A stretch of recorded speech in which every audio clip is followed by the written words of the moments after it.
आज के लिए इंट्राडे पर्सपेक्टिव पर ट्रेडिंग पिक्स कौन से हैं जान लेते हैं। एक दो नहीं 10 ट्रेडिंग कॉल्स लेकर वामाक्षी हमारे साथ है। वामाक्षी बताएं। जी बिल्कुल, शुरुआत करते हैं हम स्वस्तिका से। तो यहाँ से दो खरीदारी के कॉल आ रहे हैं। वेल्समन कॉर्प पर उन्होंने खरीदारी की राय दी है। लक्ष्य रखा है 280, स्टॉप लॉस 254 के साथ।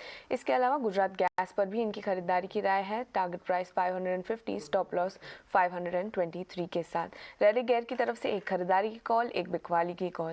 डेल्टा कॉर्प पर ये बुलिश नजर आ रहे हैं। टारगेट प्राइस है 238, स्टॉप लॉस 215 के साथ।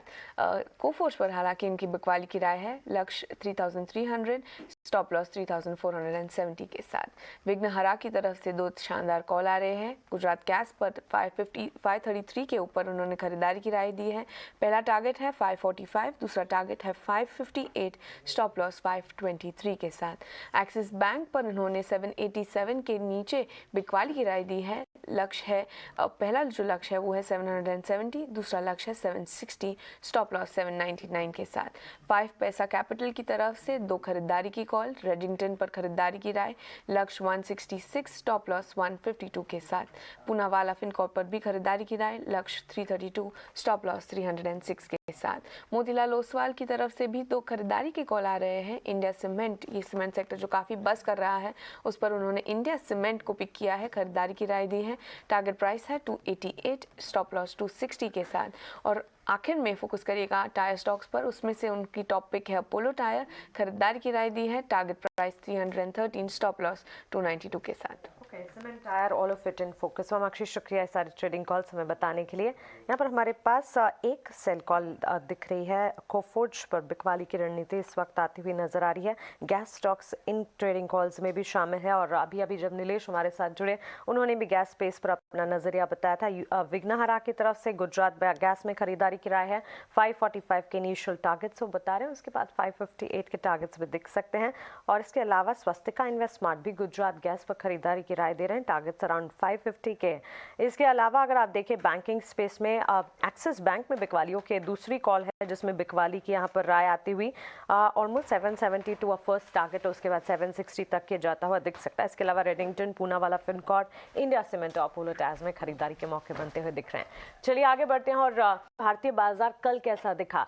कल देखिए काफी चौपी सेशन था, क्योंकि शुरुआत अच्छी जरूर होती हुई दिखी। जब बाजार खुले अच्छी तेजी थी, सेक्टर स्पेसिफिक एक्शन भी था, लेकिन सेकेंड हाफ तक पहुंचते पहुंचते सारी तेजी जो थी वो धुल चुकी थी। बिकवाली का दबाव हमने देखा। और ऐसे में सेक्टर्स में भी जब क्लोजिंग हुई, तमाम सेक्टर्स, तमाम पॉकेट्स ने गिरावट देखी। अब ये कौन से सेक्टर्स थे, स्टॉक्स कौन से थे, डिटेल्स आप डिम्पी से समझते हैं। गुड मॉर्निंग डिम्पी, बताएं। Good morning. कल जो शेयर सेक्टर्स चल रहे थे उसमें ऑटोज़ था और साथ ही मेटल था, उनमें तो पुल बैक था। लेकिन इसके अलावा ज़्यादातर कल सेक्टर्स आपको कमज़ोर देखने को मिल रहे होंगे। सबसे ज़्यादा तेज़ मुनाफा वसूली आपको मीडिया के अंदर आई दिखी होगी। आईटी के अंदर बैक टू बैक तीसरा चौथा दिन है जब हम आईटी के अंदर सेलिंग देख पा रहे हैं। और फार्मास्यूटिकल्स भी कल काफ़ी कमज़ोर था। तो ये तीन सेक्टर ऐसे थे जिनकी कमज़ोरी आपको 1% से कहीं ज़्यादा की दिखेगी।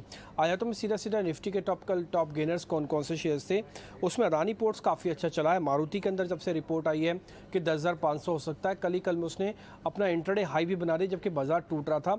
और इसी की वजह से ऑटो भी कल काफ़ी तेज़ी से चलता ऊपर दिखा। कल मारुति और आयशर मोटर ने ही ऑटो सेक्टर्स को चलाया है एक्चुअली में।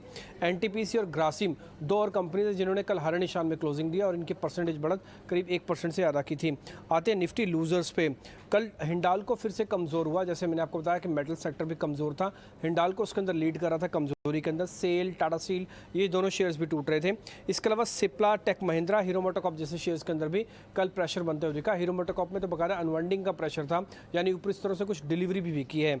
आ जाते हैं 50 शेयर्स के, निफ्टी 50 के जो डिलीवरी वाले शेयर्स जिनमें डिलीवरी बड़ी है। कल खबर आने के बाद मारुति के अंदर डिलीवरी थोड़ी बहुत बड़ी है। इसके अलावा आयशर मोटर और पावर ग्रिड, ये तीन शेयर हैं जिसमें डिलीवरी का बेस हल्का सा बढ़ता हुआ दिखा है।